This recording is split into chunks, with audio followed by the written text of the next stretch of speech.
Are you serious? Are you serious? I have more breaking news. I don't want to keep talking about Ebola, but when you have a possible patient now been diagnosed with potentially Ebola, they're in isolation in Hawaii, and they have all the symptoms, and they'll let us know in a day or two. And at the same time, now we're hearing that actually it's not 18 people that were exposed to Thomas Duncan down in Texas with Ebola, but it's 80.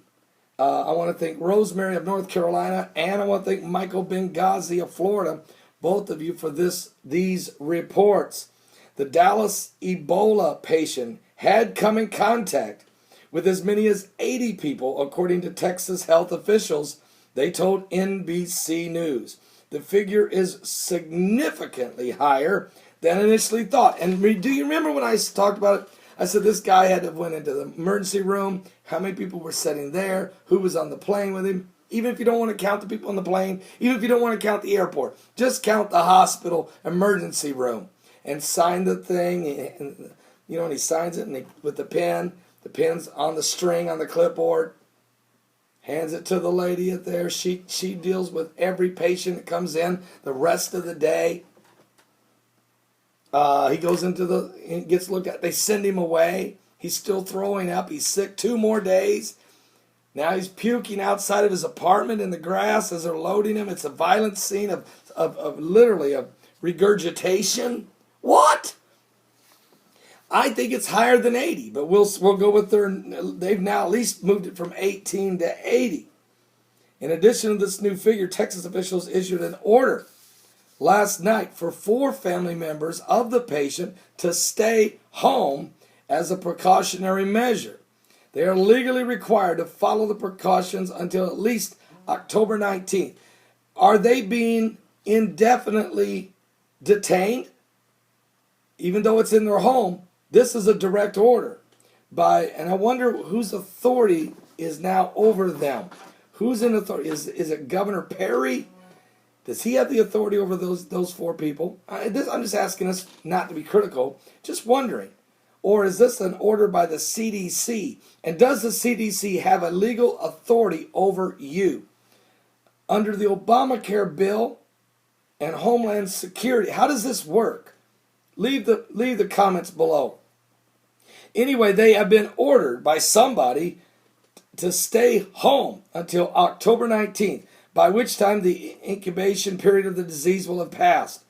Under the order, the family will also have to comply with requirements of health officials to provide blood samples, perform other medical tests.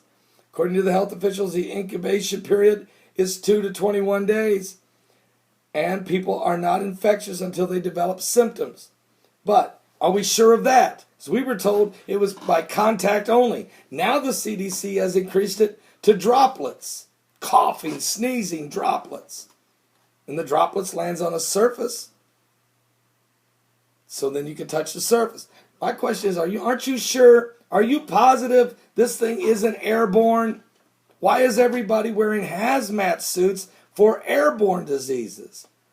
This is a question. I'm only asking questions today. Who's in charge?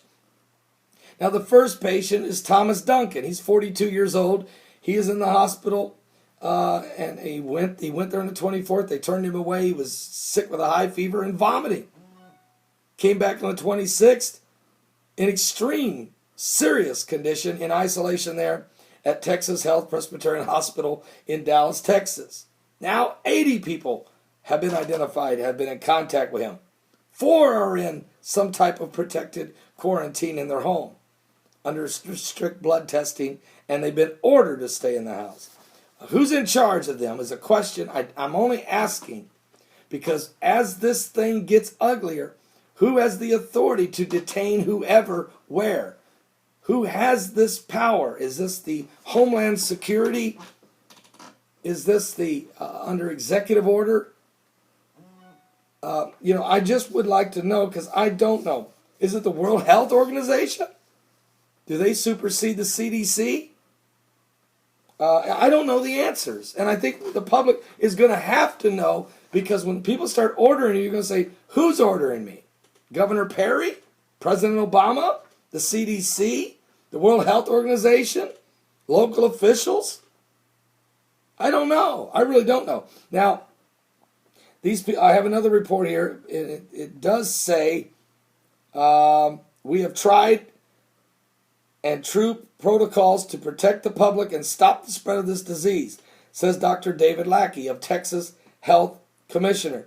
This order gives us the ability to monitor the situation. I want to know who ordered it. I'm still looking to see who placed the order. State officials delivered the order on Wednesday night to the family of the patient. So it's state officials delivered it. Still not sure who gave the order. Who the state officials are carrying out the order or executing it. Is it coming from the governor's mansion, or is it coming from a government agency that has actual authority over them? That's a great question. We know state officials. We don't know if those are state officials are they from Austin? What exactly is happening down there? But we have to watch it. And does Hawaii got a different set of rules? You're saying, Paul, you're overanalyzing. No, I'm not. I'm asking the questions way in advance. Because when they tell you, because you work somewhere, and somebody in the factory where you work has Ebola, and who are they? And they've been working all around.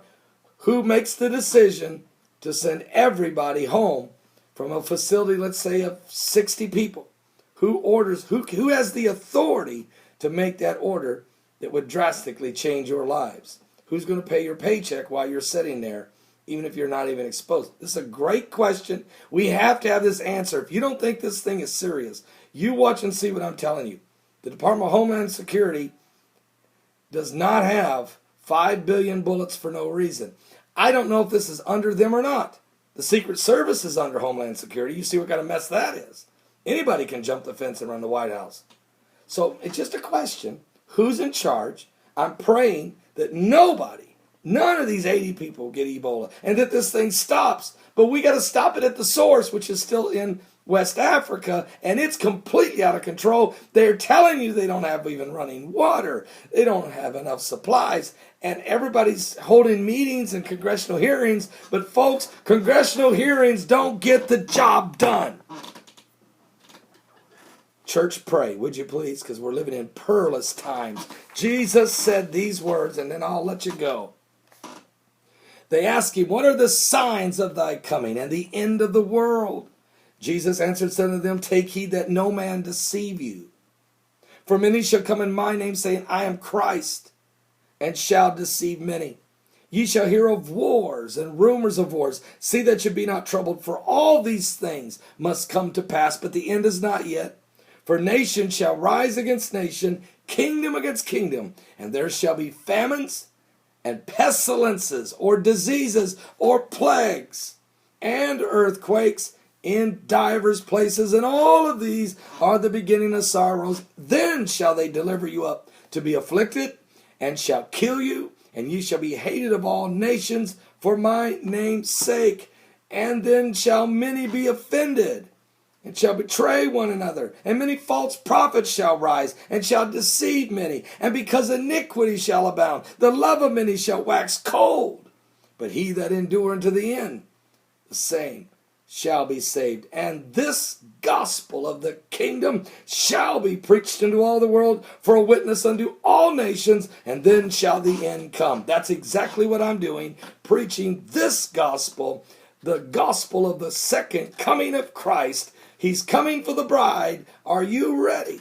I'm looking for him. I don't know the day nor the hour, but I can see the signs of the times.